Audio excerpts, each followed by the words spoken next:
Bonjour, une petite vidéo pour des élèves de première spé maths, un problème classique. On va étudier la position relative de deux courbes. Et pour cela, donc, on sera amené à étudier le signe d'un trinôme. L'énoncé d'exercice est très court, soit f et g, les fonctions définies respectivement sur R et sur R étoile par f de x égale 3x moins 4 et g de x est égal à 1 sur x. On reconnaît ici donc une fonction affine et là la fonction inverse. La consigne, c'est étudier les positions relatives des courbes représentatives de ces deux fonctions. Et avant de vous laisser chercher donc la réponse à cet exercice, donc un petit rappel, ici, étudier les positions relatives des deux courbes, c'est qu'on regarde quand est-ce que, par exemple, la courbe de f est au-dessus de la courbe de g. Alors la courbe de f, c'est pas très compliqué, puisqu'on sait que f est une fonction affine, donc elle est représentée par une droite. Une droite qui passe par moins 4 sur l'axe des ordonnées, car ici on a l'ordonnée à l'origine. Et ensuite, bon, par exemple, on peut calculer l'image de 1. L'image de 1, ça donne donc 3 fois 1 moins 4, qui donne moins 1. Ça veut dire que ça passe par le point de coordonnées 1, moins 1. La courbe qui représente la fonction inverse, il faut la connaître, c'est ce qu'on appelle une hyperbole. Donc il y a deux branches de l'hyperbole qui sont ici représentées en rouge.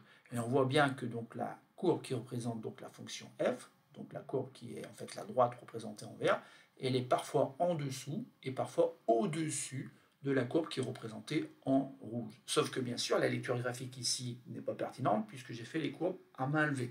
Et donc il va falloir rentrer dans un calcul pour pouvoir répondre de manière précise à ce problème-là. Je vous laisse donc maintenant le temps d'appuyer sur pause et de répondre donc à la consigne de cet exercice qui est d'étudier les positions relatives des courbes de ces deux fonctions et simplement après, vous pourrez lire la suite de la vidéo afin d'avoir une correction de cet exercice. Alors passons à la correction de cet exercice.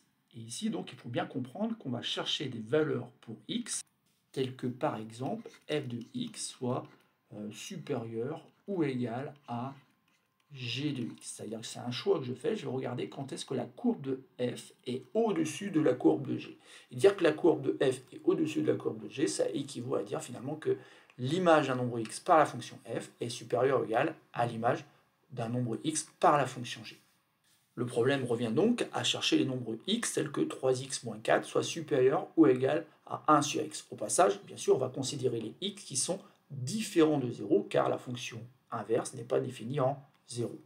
Il s'agit donc de résoudre cette inéquation. Alors attention ici, on peut avoir envie en fait de multiplier par x à gauche et à droite. Le problème, c'est que vous devez savoir que avant de multiplier par x à gauche et à droite, il faut connaître le signe de x, car si le signe de x est positif, ok, on ne va pas changer le sens de l'égalité, mais si x est négatif, ce qui peut arriver, car x est un nombre réel, et bien dans ces cas-là, il faut inverser le signe. Donc on ne peut pas faire cette opération-là. Ici, on n'a pas d'autre choix que d'enlever 1 sur x de chaque côté. On obtient alors 3x moins 4 moins 1 sur x supérieur ou égal à 0. Et comment faire ensuite? Eh bien tout simplement en mettant au même dénominateur. Donc on va tout écrire sous la forme de fraction avec dénominateur x. Donc 3x va devenir 3x au carré sur x, se multiplie par x en bas et donc aussi en haut. Moins 4 va devenir moins 4x sur x. Et enfin moins 1 sur x que je reporte. Tout ça doit être supérieur ou égal à 0. Notre problème, en fait, revient à trouver donc les valeurs de x qui vérifient donc cette inégalité. Et là, au numérateur, on reconnaît maintenant donc un trinôme du second degré. Ça tombe bien en classe de première, on a une propriété qui dit qu'en fait que ce trinôme est tout le temps du signe de a. Or ici, a est égal à 3, et donc positif, sauf éventuellement entre les racines de ce trinôme. Et au dénominateur, donc on a x, alors attention bien sûr, x change de signe puisqu'il peut être négatif ou positif. Donc dans un premier temps, on va regarder le signe du trinôme. Et pour cela, bien sûr, on va calculer le discriminant de 3x au carré moins 4x moins 1. Donc ce discriminant, bien sûr, se note delta. On se rappelle qu'on l'obtient en faisant b carré, or b ici est égal à moins 4. Donc ça fait moins 4 au carré. Moins 4 multiplié par a qui vaut 3, multiplié par c qui vaut moins 1. Donc assez vite ici, on obtient donc 16. Moins par moins donne plus. Et 4 fois 3, 12. Donc on a un discriminant qui est strictement positif puisqu'il est égal à 28. Et vous devez savoir donc ici qu'il y a deux racines pour ce trinôme. La première que je vais noter x1 que je vais obtenir en faisant moins b. Alors attention ici b est négatif, donc ça fait moins 4, ce qui donne 4. plus racine carrée de delta, racine carrée de 28 sur 2a. Alors 2 fois 3, 6, et j'obtiens cette expression, du moins dans un premier temps. Pourquoi? Parce que racine carrée de 28, il ne faut pas oublier que c'est quelque chose qu'on peut réécrire plus simplement. En effet, racine carrée de 28, vous pouvez l'écrire comme étant racine carrée de 4 fois 7. Après, on a une propriété qui dit que ça fait racine carrée de 4 multiplié par racine carrée de 7. Et en fait, racine carrée de 28 se simplifie en 2 racine carrée de 7. Et donc, je remplace racine carrée de 28 par 2 racine carrée de 7. Et là, bien sûr, je me dis, bah oui, on peut simplifier l'expression à nouveau, puisque 4 et 2 au numérateur sont des multiples de 2. Et donc, cette expression-là, je peux la réécrire comme étant 2 facteur de 2 plus racine carrée de 7. Et au dénominateur, bien sûr, 6, c'est 2 fois 3. J'obtiens donc une première racine qui s'écrit alors de manière un petit peu compliquée, certes, mais c'est la valeur exacte que je vais retenir, 2 plus racine carrée de 7 sur 3.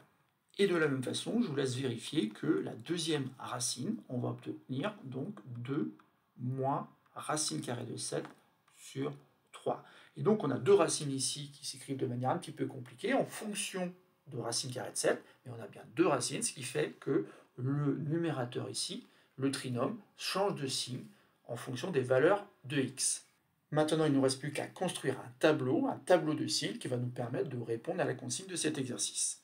Donc j'ai reporté ici donc, les valeurs de x1 et x2 qu'on a trouvées et l'expression pour laquelle il faut étudier donc le signe. Ici, dans cette expression, donc au numérateur, donc j'ai 3x au carré moins 4x moins 1, que je reporte dans mon tableau. Ensuite, au dénominateur, j'ai x. Et enfin, je vais reporter donc l'expression qui s'écrit 3x au carré moins 4x moins 1, le tout sur x. Ensuite, quelles sont les valeurs particulières? Donc, les valeurs particulières, ce sont les valeurs qui font que le trinôme s'annule. Alors, il va falloir les ranger par ordre croissant. Et donc, clairement, ici, on a 2 moins racine carrée de 7 sur 3, qui est plus petit que 2 plus racine carrée de 7 sur 3. Et d'ailleurs, quand on regarde bien, cette expression ne peut être que négative, puisque 2 moins racine carrée de 7, c'est inférieur à 0.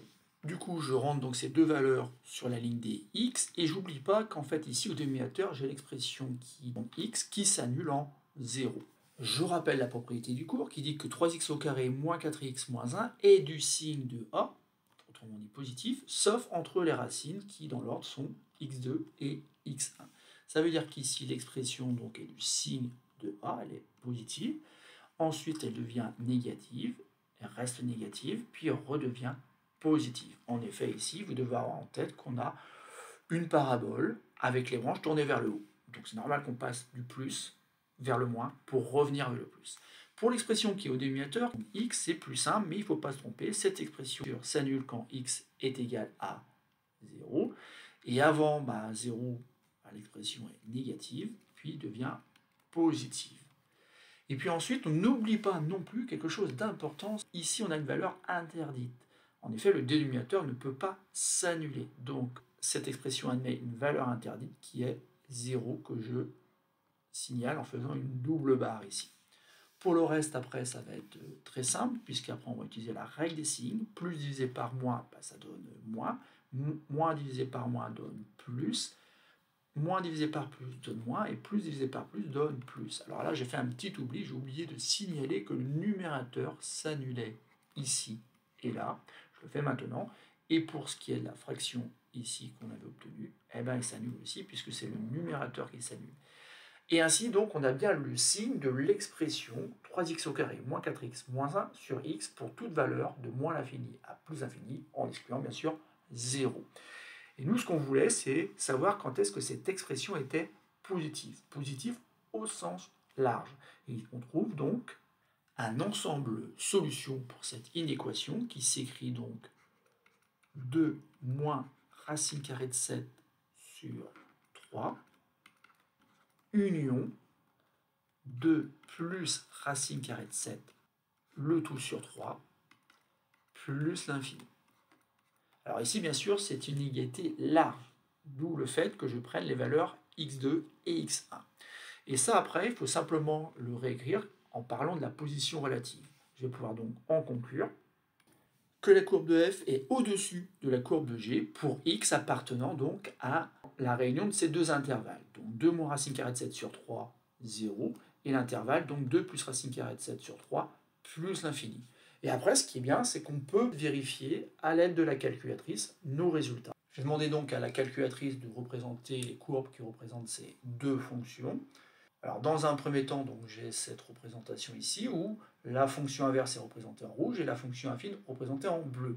Donc ma première observation ici, c'est que tout simplement la fenêtre graphique n'est peut-être pas bien dimensionnée parce qu'il me manque des valeurs.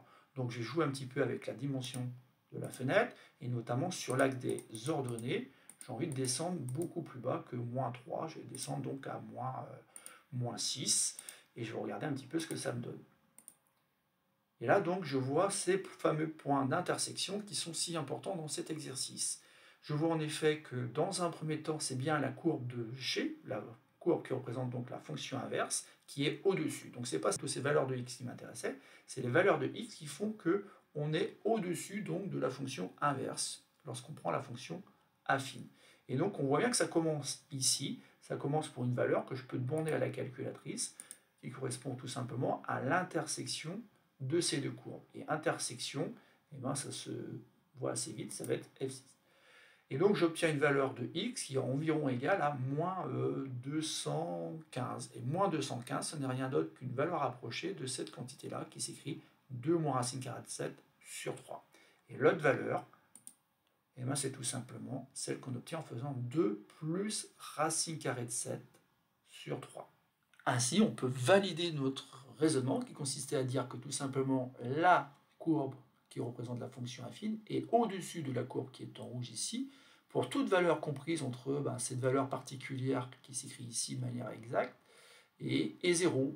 Et puis ensuite, la courbe qui représente la fonction affine, la droite est en dessous de la courbe qui représente la fonction inverse avant de repasser au-dessus, et elle repasse au-dessus dès lors que x prend la valeur 2 plus racine carrée de 7 sur 3, et ainsi que bien sûr les valeurs supérieures.